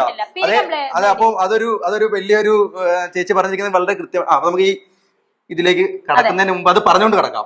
ഒന്ന് പറഞ്ഞാലും ഗ്ലൂട്ടാത്തോൺ ഞാൻ അടിച്ചിട്ടില്ല, എന്റെ ഒറിജിനൽ കളറാണ്. പിന്നെ ഇത് നമ്മുടെ എല്ലാവരുടെയും ഒരു ചിന്ത, കിച്ചന് റൂമില്ല, ബെഡ്റൂമില്ല. കിച്ചുവിന്റെ ബെഡ്റൂം ഇതാണ്. കിച്ചുവിന്റെ ബെഡ്റൂം ഇതാ. ഇവിടെ 2 ഋതപ്പനും ചിലപ്പോ ഇവിടെ ആയിരിക്കും അല്ലെ? ഇടയ്ക്ക് അവരെല്ലാവരും കൂടി ചേട്ടനും കിടക്കട്ടെ സന്തോഷത്തിൽ. അവന്റെ കൂട്ടുകാരനും ചിലപ്പം കാണും. കൂട്ടുകാരൻ ആരാ വരുന്നത്? കൊല്ലത്തുനിന്ന് വരുന്ന അവിടെയല്ലേ പഠിക്കുന്നത്. അവന്റെ വാഷ്റൂം ഇത്. അവൻ ഇപ്പൊ തോന്നുന്നു എനിക്ക് ഈ വ്ലോഗ് ചെയ്യുമ്പോ അവന്റെ കൂടെ ഉള്ള കൂട്ടുകാരൻ. അതല്ലേ ആ കൂട്ടുകാരനല്ലേ? എന്ത് പറയുന്നവൻ? അവൻ എന്താ ചെയ്യുന്നത്? എന്നോട് പറഞ്ഞ ചിലപ്പോ ഈ ആഴ്ച വരും അമ്മ, തിരക്കായോണ്ടാണ്. ഞാനൊന്ന് സർപ്രൈസ് ആയിട്ട് കിച്ചുവിനെ കൊണ്ടുവരാൻ ഒരു ശ്രമമൊക്കെ നടത്തിയായിരുന്നു, പക്ഷെ അത് വിജയിച്ചില്ല. അതെ, എപ്പോ വേണമെങ്കിലും വരാമല്ലോ. അവന് അല്ല, നിങ്ങൾ എപ്പോഴും രേണു ചേച്ചി പറയുന്ന ഒരു കാര്യമുണ്ട്, ഇത് എന്റെ വീടല്ല, ഇത് ആർക്ക് വേണ്ടി കൊടുത്ത വീടാന്ന് പറഞ്ഞിരിക്കുന്നത്? കിച്ചുവിനും ഋതുവിനും വേണ്ടി പണിത് കഴിപ്പിച്ച വീടെന്നാണ് എപ്പോഴും പറയുന്നത്. അതിനേക്കാൾ നല്ലൊരു പോയിന്റ് വേറെ ഇല്ല, ഡയലോഗ് വേറെ ഇല്ല. ഇതാണ് അപ്പൊ എല്ലാരും പറയുന്ന കിച്ചുവിന്റെ ഇല്ല എന്ന് പറയുന്ന ആ ഒറിജിനൽ ഉള്ള റൂം, അവന്റെ മാത്രം റൂം. അപ്പൊ നമുക്ക് വാഷ്റൂം സ്വന്തമായിട്ടുണ്ട്. അപ്പൊ നമുക്ക് ഇനി അടുത്തത് ചേച്ചിയുടെ റൂം ഏതാ? എന്റെ റൂം ഇപ്പൊ അത് കാണണമല്ലോ അല്ലെ? നിങ്ങൾ സർപ്രൈസ് ആയിട്ട് വന്നായിട്ട് അലങ്കോലപ്പെട്ട് കിടക്കുവാണ്. ഞങ്ങൾ പ്രത്യേകം പറയണം, ഞാൻ വളരെ സർപ്രൈസ് ആയിട്ട് ഈ സമയം കൊണ്ട് വൃത്തിയാക്കി അമ്മ. അമ്മ അതിന്റെ ഇത് കളഞ്ഞല്ലോ അമ്മ. അത് സാരില്ല. അപ്പം ഞാൻ വളരെ അൺഎക്സ്പെക്ടഡ് ആയിട്ടാണ് ഇവിടെ വന്നിരിക്കുന്നത്. സത്യം പറഞ്ഞാൽ പറഞ്ഞിട്ടില്ല ചേച്ചിയോട്, വളരെ അൺഎക്സ്പെക്ടഡ്. ഇത് സത്യസന്ധമായിട്ട് പറയുന്നതാണ്, വളരെ അൺഎക്സ്പെക്ടഡ് ആയിട്ടാണ് വന്നിരിക്കുന്നത്. അങ്ങനെ പറഞ്ഞാൽ നമുക്ക് കയറാം അല്ലേ? അപ്പം നേരെ നമുക്ക് രേണു ചേച്ചിയുടെ വിശാലമായ റൂം. ഇത് ഇച്ചിരി അലങ്കോലപ്പെട്ട് കിടക്കുന്ന അത് ഞാൻ വന്നത് എനിക്ക് സ്ട്രൈക്ക് ചെയ്ത ഒരു ഫോട്ടോ. എങ്ങനെയാ ചേച്ചി ഇവിടെ എടുക്കുന്നത്? എടുക്കാൻ പാടാണല്ലോടാ. ഇതൊന്ന് നമുക്കൊന്ന് വരികയല്ല ഇത്. ഇതെങ്ങനെ എടുക്കും? എടുക്കണമെങ്കിൽ ഇങ്ങനെ പോണോടാ. മുകളിൽ വരെ പോകേണ്ടി വരികയല്ലേ? തോന്നുന്നു. അയ്യോ, അതപ്പോ അപ്പുറത്തൂടെ എടുക്കണോ? അങ്ങനെ എടുക്കാം. ഇത് വന്ന് കണ്ടപ്പോഴേ ആദ്യം ഇതെനിക്ക് വന്ന് വരച്ച ഫോട്ടോയാ അല്ലെ? ഇത് സംഭവം എന്നാന്ന് വെച്ചാൽ ഇത് ഞാന്, ഇത് ഋതപ്പൻ, ഇത് ചേച്ചിയായിരുന്നല്ലേ? ഇത് ലക്ഷ്മി ആയിരുന്നു ഇവിടെ ഇരുന്ന്. ലക്ഷ്മി നക്ഷത്രം പെർഫ്യൂം കൊണ്ടുതരാൻ ചിന്നു. അപ്പം ഒരു ലക്ഷ്മിയായിരുന്നു. കാരണം ഇത്രയും വലിപ്പത്തിൽ സൂചാടം കണ്ടിട്ടില്ല കിച്ചു. അല്ല, ഋതപ്പനെ കണ്ടിട്ടില്ലല്ലോ, കുഞ്ഞായിരുന്നപ്പോഴല്ലേ. അപ്പൊ ഇത് 3.5 വയസ്സുള്ളപ്പോ. ഇത് 4 ലക്ഷ്മി വന്ന സമയത്തുള്ളതാണ്. കഴിഞ്ഞതിന്റെ മുമ്പത്തെ ഡിസംബറിലുള്ളതാ, ആ സമയത്തുള്ളതാണ്. ഇത് ലക്ഷ്മിനെ മാറ്റിട്ട് സൂചാടി അവന്റെ കൈ കണ്ടോ? ലക്ഷ്മിയുടെ കൈ കണ്ടോ? ലക്ഷ്മിയുടെ കൈ കണ്ടോ? അപ്പൊ ഇത് സൂചാടനെ ആക്കിയതാണ്. അങ്ങനെ ഒരു പടമാണിത്. ഒരു ഫോട്ടോ. ഇത് എനിക്ക് പടം മറക്കാൻ പറ്റത്തില്ല. ഏറ്റവും ഫേവറേറ്റ് ഫോട്ടോ അല്ലേ? എങ്ങനെ എടുക്കും? ഇങ്ങനെ ഇത് പാടാൻ തോന്നുന്നു. ഇതും ഇങ്ങനെ ഇങ്ങോട്ടാക്കണം. എന്നിട്ട് ഇവിടെ ബുദ്ധി ഉണ്ടല്ലേ?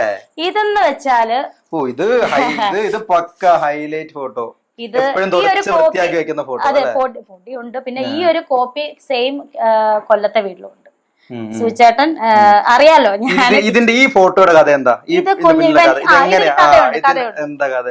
ഇത് ഞങ്ങള് രജിസ്റ്റർ മാരേജ് ചെയ്യാൻ വേണ്ടിട്ട് ആദ്യം ഞാനും കിച്ചു സൂചേട്ടനും കൂടെ ഒരുങ്ങിയപ്പം ഈ ഡ്രസ് എന്റെ ഒരു ഫ്രണ്ട് വളരെ ചെറുപ്പം 17-18 9-8 വർഷം മുമ്പുള്ള ഫോട്ടോയാണ്. അപ്പൊ ഞങ്ങള് ഒരുങ്ങിപ്പോയി. ഇപ്പൊ തെങ്ങണ രജിസ്റ്റർ ഓഫീസിൽ പോയി. അപ്പൊ ആള് പറഞ്ഞു, രജിസ്റ്റർ പറഞ്ഞു ഇന്ന് പറ്റത്തില്ല, ഇനി നോട്ടീസ് ഒക്കെ ഇട്ടിട്ട് നിങ്ങൾ വരാൻ പറഞ്ഞു. അപ്പൊ ഞങ്ങൾ ഇന്ന് കല്യാണം കഴിക്കാൻ പോതാ. കിച്ചു ഞങ്ങളെ കല്യാണം കഴിപ്പിക്കണം. ഞങ്ങൾ വിഷം വെച്ച് തിരിച്ച് ഞാലിയൂർ വന്നപ്പോ സൂചന പറഞ്ഞു നമുക്കൊരു കാര്യം ചെയ്തു, നമുക്കൊരു ഫോട്ടോ എടുത്താലോ. അങ്ങനെ എടുത്ത കിച്ചു വന്ന 7ാം ക്ലാസ്സിൽ 6ാം ക്ലാസ്സിൽ 7 അതെ അതെ. ഞങ്ങള് 3 പേര് ഇതുണ്ട് എടുത്ത ഫോട്ടോ. ആ ഒരു സന്തോഷത്തിന് എടുത്ത, അതായത് ഞങ്ങൾക്ക് സങ്കടം വന്നു, അന്ന് രജിസ്റ്റർ ചെയ്യാൻ പറ്റത്തില്ല. വൗട്ട നമുക്കൊരു ഫോട്ടോ എടുക്കാന്ന് ഞങ്ങൾ 3 പേരും പോയി എടുത്ത ഫോട്ടോ. അന്നോട്ടേ വൗട്ടാന്ന് വിളിക്കുന്നത്? അല്ല, തുടക്കത്തിൽ പൊന്നു എന്നായിരുന്നു വിളിച്ചോണ്ട്. കല്യാണം കഴിച്ചതിന് ശേഷം ദേഷ്യം വരും ആവക്കൊട്ടാ. ഇതൊരു റെയർ ഒരു കഥയായിരിക്കും അല്ലേ? ഇത് ആർക്കും അറിയത്തില്ലാത്ത. ഇല്ല, ഞാൻ പറഞ്ഞിട്ടില്ല. എന്തുകൊണ്ട് അങ്ങനെ രജിസ്ട്രേഷൻ നടക്കായിരുന്നു? അത് അന്ന് നടക്കാൻ 1 വീക്ക് കഴിഞ്ഞിട്ട് ചെല്ലാൻ പറഞ്ഞു. നോട്ടീസ് അങ്ങനെ പിറ്റേ ആഴ്ച ചെന്ന് മെയ് 7-ാം തീയതി ഞങ്ങൾ രജിസ്റ്റർ ചെയ്തു. നല്ലൊരു ചിത്രം അല്ലേ? എപ്പോഴെങ്കിലും കിടക്കുന്നിടത്ത് തന്നെയാ, തലയുടെ ചോട്ടിൽ തന്നെയല്ലേ വെച്ചിരിക്കുന്നത്? ഇതാണ്. അപ്പം ഞാൻ ഈ മുറി ഉപയോഗിക്കുന്നില്ല വല്ലപ്പോഴും അല്ലേ. ഇപ്പൊ ഷൂട്ടും തിരക്കായോണ്ട് വല്ലപ്പോഴും വരുമ്പോ ഇവിടെ കിടക്കുന്നു. ഇതെന്താ? ഇത് വെള്ളം കുടിക്കാനുള്ളതാണ്, കുടിവെള്ളം. ഇത് നമ്മുടെ കൂജ, പണ്ടത്തെ കൂജ ഐറ്റം. പിന്നെ എന്താ ഇതിന്റെ ഇവിടെ മരുന്ന്? വേറെ ഒന്നുമില്ല. മരുന്നോ? അല്ല, ഈ ആയുർവേദത്തിന്റെ ഒക്കെ ഉള്ള മരുന്ന്. ഇതൊക്കെയോ ചിത്രങ്ങളൊക്കെ. ഇതൊന്ന് ഈ നമ്മുടെ ഏറ്റവും പ്രധാനപ്പെട്ട ഈ ഷെൽഫ് ഒന്ന് തുറക്കാൻ പറഞ്ഞാൽ അതിന്റെ അകത്ത് തുണികൾ മാത്രമേ ഉള്ളടാ. എനിക്കൊരു സംശയമുണ്ട്, അത് തുറന്നു നോക്കിയാൽ. അല്ല, സുധിച്ചാന്റെ ഡ്രസ് മറ്റേ എന്തുവാ ലാസ്റ്റ് ഉപയോഗിച്ച ഡ്രസ്സിന്റെ പെർഫ്യൂം ഉണ്ടാക്കിട്ട് അത് ചേച്ചി എവിടെയോ അത് കാണിച്ചതുപോലെ തപ്പി എടുക്കണം. ഇത് തുറന്നു കഴിഞ്ഞാൽ ഇതെല്ലാം താഴെ പോകും. നോക്കട്ടെ എടുത്തു തരാം ഞാൻ. അല്ല, അത് കട്ട് ചെയ്തോ? അല്ല, എടുത്തോ? അല്ല, ഞാൻ റിയാലിറ്റി കളയല്ലേ അഭിനയിക്കല്ലേ? അങ്ങനെയല്ല, ഞാൻ പറഞ്ഞോട്ടെ. അത് ഇതിന്റെ അടിയിലെങ്ങോട്ട് വെച്ചേക്കാം. തുറക്കുമ്പോ എല്ലാം കൂടെ താഴെ പോകും. അല്ല, താഴത്തോട്ട് പോകുന്ന അതിന്റെ റിയാലിറ്റി. അതല്ല, നോക്കട്ടെ എങ്ങനെയാ താഴത്തോട്ട് പോകുന്ന. ശരിയാകത്തില്ല. അത് കണ്ടു തുണിയെല്ലാം ഇരിക്കും. അത് കണ്ടോ? ഒരു മയിൽപീലി കാണുന്നുണ്ടോ നിങ്ങൾ? മയിൽപീലി. അമ്മേ, ഇതെല്ലാം തുണി. ഞാൻ പറഞ്ഞില്ല, ഞാനൊന്നും അടുക്കി വെച്ചിട്ടില്ല. ഇത് സുധിച്ചാട്ട ലാസ്റ്റ് കൊണ്ടുപോയ ബാഗ്. ഇതാണല്ലേ ലാസ്റ്റ് കൊണ്ടുപോയ ബാഗ്? ആണ് മെയിൻ ആയിട്ട് അതിനകത്ത് വെച്ചേക്കുന്നത്. ബ്ലഡ് അതുപോലെ തന്നെ വെച്ചിട്ടുണ്ട്. ലാസ്റ്റ് പോയില്ലേ അന്നുകൊണ്ട് ഇതേണ്ട ഡ്രസ്സ് ചേട്ടൻ തലേന്നിട്ട ഡ്രസ്സ്. ഇതല്ല പെർഫ്യൂം ഉണ്ടാക്കിയത്, ഇത് തലേന്ന് എന്റെ കൂടെ ഉറങ്ങി എഴുന്നേറ്റ് പോയില്ല. ഈ ഡ്രസ്സ് ഇതുവരെയായിട്ട് ഈ കയ്യിലും ഈ ഡ്രസ്സും കഴുകിയിട്ടില്ല. അങ്ങനെ തന്നെ വെച്ചിരിക്കുക അല്ലേ? കാരണം തലേന്ന് മുഴുവൻ എന്റെ കൂടെ ഇട്ടോണ്ട് നടന്ന ഡ്രസ്സാണിത്, കഴുകിയിട്ടില്ല. ഇതിൽ നിന്നായിരിക്കും ആ സ്പ്രേ? അല്ല, അങ്ങോട്ടും ഇട്ടോണ്ട് പോയില്ല ലാസ്റ്റ്. അതല്ല ലാസ്റ്റ് ഡ്രസ്സ്. ഇത് തലേന്ന് രാത്രി ഉറങ്ങിയിട്ട് ഞായറാഴ്ച വൈകിട്ട് ഉറങ്ങി, തിങ്കളാഴ്ച അല്ല ശനിയാഴ്ച വൈകിട്ട് ഉറങ്ങി, ഞായറാഴ്ച വെളുപ്പിന് ഇവിടുന്ന് പോയില്ലേ പ്രോഗ്രാം അവസാനം പോകുന്നത്. അപ്പൊ ഈ തലേന്നിട്ട ഡ്രസ്സ് ഉറങ്ങിയില്ല, എന്റെ കൂടെ ഉറങ്ങിയപ്പോ ഇട്ട ഡ്രസ്സ് ഇതാണ്. ഇതാണ് അപ്പം സൂചിച്ചേട്ടൻ അവസാനമായിട്ട് അല്ലെ? ഇതും CITU സംസ്ഥാന പഠന ക്ലാസ്. അത് എന്റെ ചേച്ചിയുടെ ഹസ്ബൻഡ് കൊടുത്ത ബാഗാണ്, ലാസ്റ്റ് ഇട്ടോണ്ട് CITU-കാരനാ. അപ്പം ചേച്ചിയുടെ അങ്ങനെ എന്തോ കൊടുത്ത CPM അനുഭാവ കുടുംബം അല്ലെ? പപ്പൊക്കെ CPM. അങ്ങനെ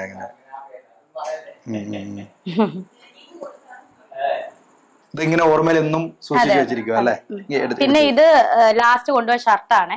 ഒരു ഷർട്ട് ആള് കൊണ്ടുപോകും, ഇത് ടീം കൊടുത്ത ഷർട്ട്. ഇത് ബെൽറ്റ് ടീം എന്ന് പറയാൻ ബിനീഷ് കൊടുത്ത ഷർട്ടാണ്. എപ്പോ എവിടെ പോയാലും ഈ ഷർട്ട് ഇട്ട് ഞാൻ കണ്ടിട്ടുണ്ട്. ഈ ഷർട്ട് ഇട്ട് നമ്മുടെ സ്റ്റാർ മാജിക്കിൽ വന്നിട്ടുണ്ട്. ആള് എപ്പോഴും ഇത് കൊണ്ടുപോയി എവിടെ പോയാലും ഇത് എടുത്തോണ്ട് പോകുന്ന ഒരാളാണ്. പിന്നെ ഈ കഴിഞ്ഞ ദിവസം ഒന്ന് തേച്ചപ്പോ ഒന്ന് ഉരുക്കി. ഞാൻ പറഞ്ഞ ചേട്ടാ ഇനി ഇത് ഇട്ടോണ്ട് പോവല്ലെന്ന് പറഞ്ഞാലും കേൾക്കത്തില്ല.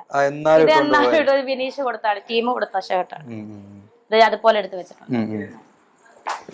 ഇങ്ങനെയൊക്കെയാണ് ഇവിടെ. ഇതെല്ലാം ഒരു പാസ്ബുക്ക് ഇവിടെ ഉണ്ടല്ലോ, ലക്ഷം രൂപയെ. എല്ലാരും ഇത് ഏറ്റവും പ്രധാനപ്പെട്ട ഒരു സാധനം എന്റെ കയ്യിൽ എത്തിയിട്ടുണ്ട്. രേണു ചേച്ചിയുടെ പാസ്ബുക്ക്. ഇതുവരെ ഞെട്ടുപോ നിങ്ങള്? ഞെട്ടാൻ സാധ്യത ഉണ്ടോ? ഞെട്ടാൻ സാധ്യത ഉണ്ടോ? ഞെട്ടിച്ചോ നിങ്ങൾ? അൺഎക്സ്പെക്ടഡ് ആയിട്ട്, വളരെ അൺഎക്സ്പെക്ടഡ് ആയിട്ട് ഞാൻ കിട്ടിയ സാധനമാണ്. വളരെ അൺഎക്സ്പെക്ടഡ് ആയിട്ട് നമുക്ക് ഒന്നുമില്ലേ? ചതിക്കപ്പെട്ടു. ഒന്നുമില്ല ഇതിന്റെ അകത്ത് ഒന്നുമില്ല. വളരെയധികം ചതിക്കപ്പെട്ടു. പക്ഷേ ഞാൻ പ്രതീക്ഷ എല്ലാം നശിച്ചു. ഞാനിവിടെ ലക്ഷം രൂപ കാണും, ആ ലക്ഷം രൂപയുടെ ഒരു വലിയൊരു സാധനം ജനങ്ങളിലേക്ക് ഇട്ട് കൊടുക്കാം എന്ന് ഓർത്താ. നടന്നില്ല. ചമ്മി. അപ്പൊ നമുക്കിനി അടുത്ത മറ്റൊരു റൂമിലേക്ക് പോവാം. എല്ലാം ബാത്ത് അറ്റാച്ച്ഡ് ആട്ടോ. എല്ലാം ബാത്ത് അറ്റാച്ച്ഡ് ആണ്.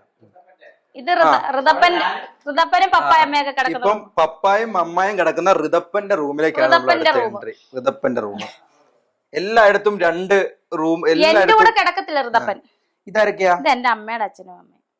ചേച്ചിയുടെ അമ്മയുടെ അച്ഛനും അമ്മയുടെ അമ്മയൊക്കെ എന്തെങ്കിലും ഓർമ്മകളൊക്കെ എന്തെങ്കിലും ഉണ്ടോ? കാക്കമ്മയെന്നാ വിളിക്കുന്നത് എല്ലാരും. നാട്ടുകാരെല്ലാം കാക്കമ്മയെന്നാണ്. ഒരു വെറൈറ്റി പേര് കാക്കമ്മ. മരിച്ചിട്ട് സുചേട്ടൻ ഭയങ്കര ജീവനായിരുന്നു. അപ്പം സുചേട്ടൻ മരിച്ചു കഴിഞ്ഞാണ് കാക്കമ്മ വരിക. അപ്പൊ സുചേട്ടന് അത് പറയാൻ വന്നു. സൂച്ചേട്ടന്റെ ജീവനായിരുന്നു കാക്കമ്മനെ. അപ്പൊ കാക്കമ്മനെ വീട്ടിൽ കൊണ്ട് നിർത്തും. അപ്പൊ ഒരു വടിയുണ്ട്, ഊന്നുവടി സൂച്ചേട്ടനാ മേടിച്ചു കൊടുത്തിട്ട്. ഒരു കമ്പായിരുന്നു, അത് മാറ്റിയിട്ട് ഊന്നുവടി മേടിച്ചു കൊടുത്തിട്ട് സൂച്ചേട്ടൻ ആ കമ്പ് എടുത്തിട്ട് എന്നോട് വാവട്ടാ, കാക്കമ്മയെന്ന് വെച്ചാൽ എനിക്ക് ജീവനാ. കാക്കമ്മ മരിച്ചു പോയാലും കാക്കമ്മയുടെ ആത്മാവിന്റെ അനുഗ്രഹം എനിക്ക് വേണം. ആ കമ്പെടുത്ത് സൂക്ഷിച്ചു വെച്ചേക്കുന്നു. പക്ഷെ നിർഭാഗ്യവശാൽ സൂച്ചേട്ടൻ ആദ്യം മരിച്ചു, പിന്നെയാണ് കാക്കമ്മ മരിച്ചത്. ആ കമ്പ് ഇപ്പോഴും ഉണ്ടോ? പഴയ വീട്ടിലല്ലേ സൂച്ചേട്ടന്റെ അടുത്ത് വെച്ചല്ലേ. നമ്മള് ഒത്തിരി വീട് മാറിയില്ലേ.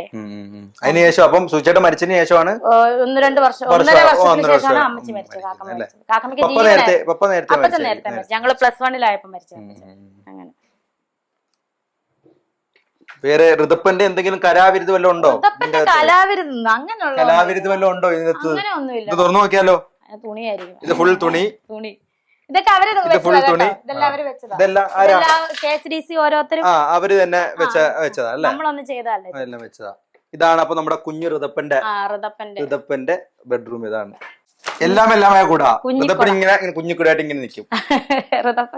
ഋതപ്പൻ എപ്പം വരും അറിയില്ല. നമ്മള് സർപ്രൈസ് ആയിട്ട് നമ്മൾ പോകുന്നുണ്ട്. എന്തായാലും നമ്മളൊന്ന് പോകുന്നുണ്ട്. ഋതപ്പനെ നമുക്ക് ഒന്ന് കാണണം. അവന്റെ കൂട്ടുകാരെയൊക്കെ ഒന്ന് നമുക്ക് ഒപ്പിയെടുക്കാൻ പറ്റുമോ നമുക്ക് നോക്കണം.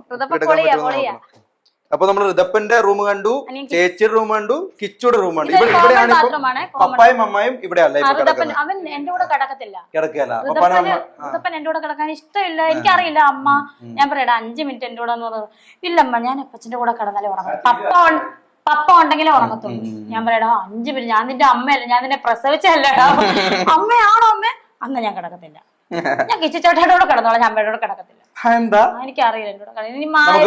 നമുക്ക് നേരിട്ട് ചോദിക്കാം എന്തുകൊണ്ടാണ് നമുക്ക്. എനിക്കറിയില്ല, എന്നോട് കിടക്കത്തില്ല. അപ്പൊ ഇനി പോകുന്നിടം വളരെ പ്രധാനപ്പെട്ട ഒരു വീടിന്റെ ഏറ്റവും പ്രധാനപ്പെട്ട. ചേച്ചി ആദ്യം പോവാതെ ഞാൻ വരുന്നത്.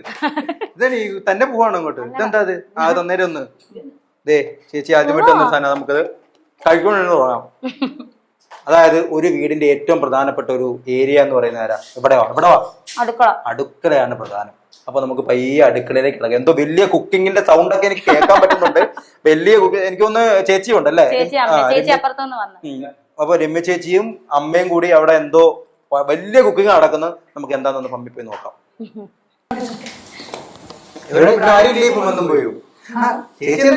ഭയങ്കരമായിട്ട് കുക്ക് ചെയ്യാൻ ഞങ്ങൾക്ക് വേണ്ടി പോലെ എന്തോ ഉണ്ടാക്കുമായിരിക്കും അല്ലേ? കടങ്കാപ്പി മാത്രമേ ഉള്ളൂ. ചേച്ചിയും അതെ അമ്മ, നമ്മുടെ പ്രിയപ്പെട്ട അമ്മയുടെ പേര് കുഞ്ഞുഞ്ഞമ്മ, നമ്മുടെ കുഞ്ഞുഞ്ഞമ്മ ചേച്ചിയുടെ പ്രിയപ്പെട്ട അമ്മ. നമ്മളെല്ലാ അപ്പനെ പരിചയപ്പെട്ടു, എല്ലാ അമ്മയെ പരിചയപ്പെട്ടു. ചേച്ചിയുടെ പേര്? എന്റെ പേര് രമ്യ.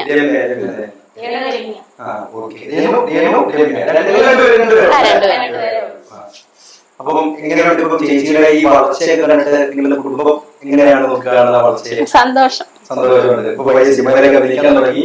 ആൽബത്തിൽ നിന്നും പയ്യെ ഷോർട്ട് ഫിലിമായി, ഷോർട്ട് ഫിലിമിൽ നിന്നും ഫിലിമായി, ഫിലിമിൽ നിന്ന് ബിഗ് ബോസ് പോകണമെന്നാണ് അദ്ദേഹം പറയുന്നത്. സാധ്യതയുണ്ടോ? കിട്ടിയാൽ പോകും, അത്രേ ഉള്ളൂ. പ്രൊഡക്ഷൻ ലിസ്റ്റിലൊക്കെ ഉണ്ട്. നിങ്ങളുടെ ബിഗ് ബോസ് ഇഷ്ടമാണോ? ഞാൻ അങ്ങനെ കണ്ടിട്ടില്ല ഇതുവരെ. അല്ലാതെ സിനിമ അങ്ങനെ ഒന്നും ഞാൻ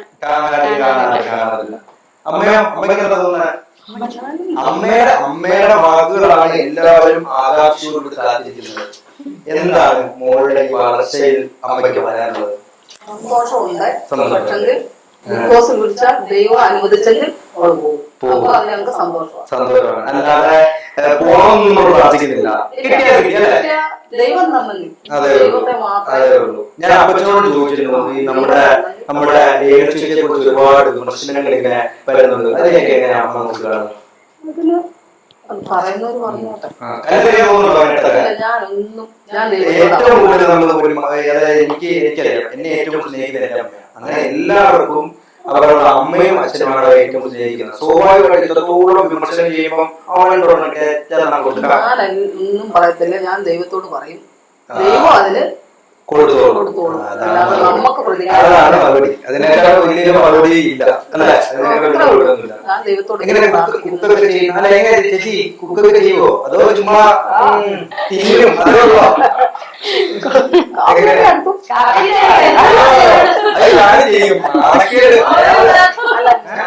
ഞാനുണ്ടല്ലോ അടുക്കള.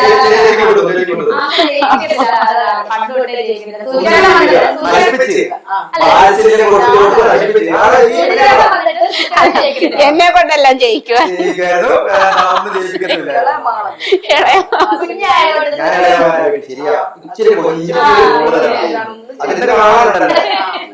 അടിയൊന്നും കൊടുത്തിട്ടില്ല? ഇന്നുവരെ കൊടുത്തിട്ടില്ല?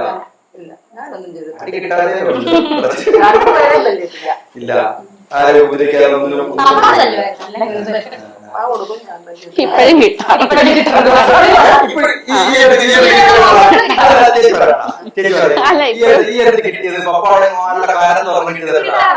ഇടയ്ക്കൊക്കെ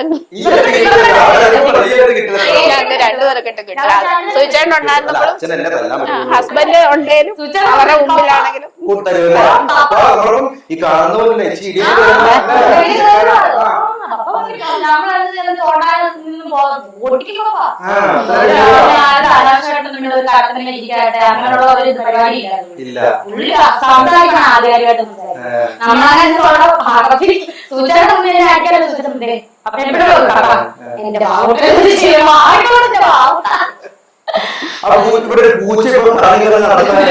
പൂച്ചനെ വളർത്തുന്നുണ്ടോ? ഓടി രക്ഷപ്പെട്ടോ? അത് ഞങ്ങള് വളർത്തുന്നത് ഒരു കഥയുണ്ടതാണ്. ഇതാണ് നമ്മുടെ വീടിന്റെ പുറകു വശം അല്ലേ? പുറകു ഭാഗം. നിക്കട അവിടെ. ഓടി ഓടി വേണ്ട വേണ്ട അമ്മ വേണ്ട വായോ. കിട്ടിയാല അതിനെ ഒന്ന് നോക്കിട്ട് കാര്യമില്ല, കിട്ടിയാല പോയത്. അവനൊരു കഥയുള്ളതാണ്. വായോ വായോ കേറി വായോ. എന്താ കഥ? ആ പൂച്ചയുടെ എന്താ കഥ? പൂച്ചക്കുഞ്ഞ് ഞാൻ പറയാം. കൊണ്ടുവന്നാണോ? പൂച്ചക്കുഞ്ഞൊരു കഥയുണ്ട്, ചെറിയൊരു കഥ, ചെറുതായിട്ട് പറയാം. എനിക്ക് ഇങ്ങനെ ഒരു പൂച്ചക്കുഞ്ഞെ കിട്ടിക്കാണോ? അല്ലേ നമ്മുടെ ചെറുതായിട്ട് കിട്ടിയിട്ടുണ്ട്. അമ്മ ഓടുന്നത് അമ്മ പുറകെ ഓടുന്ന കിട്ടിയിട്ടുണ്ട്. ട്രെയിനിൽ നിന്ന് ഞാൻ വീണ്. ഞാൻ പറഞ്ഞായിരുന്നല്ലോ, പറഞ്ഞോന്ന് എനിക്കറിയത്തില്ല. ഈ ഷൂട്ടിന് പോയപ്പോ തൻസീർ കൂത്തുപുറം ആൽബത്തിന് തിരിച്ചു വന്നപ്പോ ട്രെയിനിൽ നിന്ന് വീണു. പ്രതീക്ഷ ഞാനും ഉണ്ട്. പ്രതീക്ഷ ട്രെയിനിൽ നിന്ന് വീണു. അത് എവിടെയാ പറഞ്ഞിട്ടുള്ളത്? ഞാൻ പറഞ്ഞിട്ടില്ലേ എന്നോട് എപ്പോഴും സൂചിപ്പിച്ചിട്ടുണ്ട്. ശരിയാ ശരിയാ. ട്രെയിനിൽ നിന്ന് വീണ അതിന് 2 ദിവസം പിന്നെ KSRTC ഒന്ന് ജസ്റ്റ് ഇടിച്ചായിരുന്നു, വീഴണ്ടായിരുന്നു. അപ്പൊ അങ്ങനെ കുറെ അപകടങ്ങളൊക്കെ ഇങ്ങനെ ചെറിയത്. അപ്പൊ നമ്മുടെ ഒരു പള്ളിയിലൊരു അച്ഛനിങ്ങനെ പറഞ്ഞു, രേണു ഇങ്ങനെ എന്തെങ്കിലുമൊക്കെ വളർത്തുമൃഗങ്ങളെ വളർത്തിയാൽ നമുക്കുള്ള അപകടങ്ങളൊക്കെ കുറയാം. നമുക്കപ്പൊ പൂച്ചയൊന്നും ഇല്ലായിരുന്നു, ഇവിടെ ഒന്നും വളർത്തില്ല. അങ്ങനെ പറഞ്ഞപ്പോഴത്തേന് അന്ന് രാത്രി അമ്മയൊക്കെ പേടിച്ചിട്ട് ഇനി വലിയൊരു എന്തോ ഒന്ന് വരാൻ പോകുന്ന പോലെ തോന്നുന്നു അച്ഛന്. അങ്ങനെ പറഞ്ഞു കേട്ടിട്ടുണ്ടല്ലോ, ഈ പൂച്ചേനെ വളർത്തിയാൽ നമുക്ക് ഒരുപാട് പൂച്ച പട്ടി എന്ത് പാട്ട് വളർത്തും. അപ്പം ഞങ്ങളുടെ ഇസ്ലാമിക നിയമപ്രകാരം പറയുന്നുണ്ട്, ഈ മുഹമ്മദ് നബി സ്വല്ലല്ലാഹു അലൈഹി വസല്ലം ഏറ്റവും കൂടുതൽ സ്നേഹിച്ചിരുന്ന ഒരു ജീവി ആട്ടി ഓടിക്കരുത് എന്നാ പറയുന്നത് പൂച്ചേനെ. പൂച്ചയ്ക്ക് അങ്ങനെ എന്തോ ഒരു സംഭവം ഉണ്ടെന്നാണ് പറയുന്നത്. അപ്പം അന്നേരം വൈകിട്ട് വലിയൊരു എന്തോ ഒരു ഇത് വരാൻ പോണ രേണുവിന്, കാരണം എല്ലാവരുടെ കണ്ണാണ് അച്ഛൻ പറഞ്ഞാണ്. അപ്പം നിങ്ങളൊരു കാര്യം ചെയ്യും, എന്തെങ്കിലും ഒരു ജീവി പൂച്ചനെ തന്നെ അവൾക്ക് വളർത്താം. പേർഷ്യൻകാരനെ വളർത്താൻ എന്റെ പൈസ ഇല്ല അന്നേരം. അപ്പം പള്ളിയിലുള്ള ഒരു അമ്മ അമ്മണിയമ്മ എന്ന് പറഞ്ഞ അമ്മണിയമ്മ അമ്മ വിളിച്ചോണ്ട് എന്റെ കൊച്ചിന് അപകടം വരുമ്പോ പൂച്ച വിളിച്ചോണ്ട് ഉള്ള ഒരു പൂച്ചയിലേക്ക് കൊണ്ടുവന്നു. അതാണ് സൂച്ചാന്റെ ആ സ്ഥലത്താണ് അതിനിഷ്ടം ഇരിക്കാൻ. അത് ഓടിച്ചെന്നിരിക്കും. അപ്പം ഋതു പറയാണ്, അമ്മേ അച്ഛന്റെ ഫോട്ടോയുടെ അടിയിലാ ഇവന്റെ കൂടാന്ന് അവൻ ഓർത്തേക്കുന്നത്. നമ്മള് കാണുമ്പോ ഇറക്കിവിടും, പക്ഷെ ആള് കണ്ണ് വെട്ടിച്ച് സൂചന എടുത്തു. ഋതുപ്പൻ ഇഷ്ടമാണോ പൂച്ചനെ? ഋതുപ്പനെ എടുത്തോണ്ട് തോളത്ത് വെച്ചോണ്ടായിരിക്കുമല്ലോ നടക്കുന്നത്. പിള്ളേർക്കാണല്ലോ സ്വാഭാവികമായിട്ട്. മാന്തൊരു ഉപദ്രവകാരിയാ, വേണ്ട വേണ്ട. അപ്പൊ അധികം കൈ കൊടുക്കണ്ട. പിന്നെ കുത്തിവെപ്പിനെ സമയം കാണുള്ളൂ. അതുണ്ട്, അങ്ങനെയുണ്ട്. അപ്പോ അമ്മേ, ചേച്ചി, നമ്മൾ വരും, ഇനിയും തുടർന്നും വരുന്നുണ്ട്. നമ്മുടെ ഒരു കൃത്യമായിട്ടൊരു ഇന്റർവ്യൂ ഉണ്ട്, നമുക്ക് സംസാരിക്കാൻ കൂടുതൽ. അപ്പൊ ഇതാണ് നമ്മുടെ അടുക്കള കാര്യങ്ങൾ. അപ്പൊ എന്തോ ഉണ്ടായിക്കൊണ്ടിരിക്കുവായിരുന്നു. അല്ലത് കടങ്കാപ്പി അല്ല, സൂപ്പർ സ്റ്റാർ കടങ്കാപ്പി ഉണ്ടാക്കുന്നുണ്ട് ഞങ്ങളുടെ ക്യാമറാമാൻസ്. എനിക്ക് എല്ലാവർക്കും അല്ലേ കടങ്കാപ്പി? തീർച്ചയായിട്ടും കുടിക്കും, തീർച്ചയായിട്ടും. അപ്പൊ ചേച്ചി, നമുക്ക് അങ്ങനെ വയ്യെ പോയാലോ? ഇതെന്താ ഇത്? ഐഫോണോ? ഇത് ഇവൻ കറക്റ്റ് മറ്റേ അച്ചു കുത്തിരിക്കുന്ന പോലെ iPhone 14 Pro Max ആണ് ഉദ്ദേശിച്ചിരിക്കുന്നത്. ഇതാണോ ഉദ്ദേശിച്ചിരിക്കുന്നത്? ഈ സാധനമാണോ ഇവർ ഉദ്ദേശിച്ചിരിക്കുന്നത്? ഇത് വല്ലാത്തൊരു കഴിവായി ഇപ്പൊ കേട്ടോ. ഇതാരാ ചേച്ചിയുടെ മക്കളും ഋതപ്പനും കൂടി ഉള്ള കഴിവാ. ഇത് കൊള്ളാം കേട്ടോ, കൊള്ളാം. 1:30 PM തേഴ്സ്ഡേ. ഏകദേശം പറ്റുന്ന പോലെ അവന്റെ കൈക്കറി കൊണ്ട് ചെയ്തിട്ടുണ്ട്. ചേച്ചിയുടെ മകളാണ് മെയിൻ ആള്. ചേച്ചിയുടെ മകളാ? അപ്പം നമ്മുടെ ഏകദേശം വൈൻഡപ്പ് ചെയ്യേണ്ട സമയമായി നമ്മുടെ ഹോം ടൂർ. അപ്പം ചേച്ചി അവിടെ ഇരുന്നോ, നമുക്ക് എല്ലാവരും ഒരു യാത്ര പറഞ്ഞ് നമുക്ക് ഇറങ്ങാം. അപ്പൊ അമ്മേ, അച്ഛാ, ചേച്ചി, ഞാൻ ചേച്ചി കൊണ്ടുപോവാ, നമ്മൾ ഒരുമിച്ചല്ലേ ഇറങ്ങുന്നത്, നിങ്ങൾ എന്നെ ഒഴിവാക്കി വിടുവാണോ?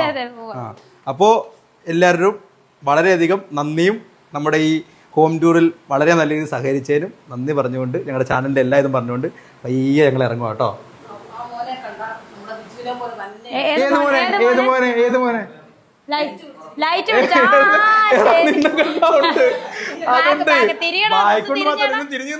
അത് ശരിയാ കേട്ടോ, അല്ലേ? ചെറിയൊരു ചായ ഉണ്ടല്ലേ? അപ്പൊ ഞങ്ങളുടെ കിച്ചൂരെ കൂടി ഒന്ന് നിന്നെ നോക്കട്ടെ, നീ ഒന്ന് ബായിക്കൊണ്ടാ പറയുന്നത്. ഓക്കെ. അപ്പൊ നമുക്കെന്നാ, അപ്പൊ നിനക്കൊരു കിച്ചു എന്നൊരു പേര് കൂടി കിട്ടും. നീ വയറല്ല, ഇത് കഴിഞ്ഞാൽ നീ വയറല്ല. അപ്പൊ നമുക്കെന്നാ പയ്യെ ഇറങ്ങാം. ശരി.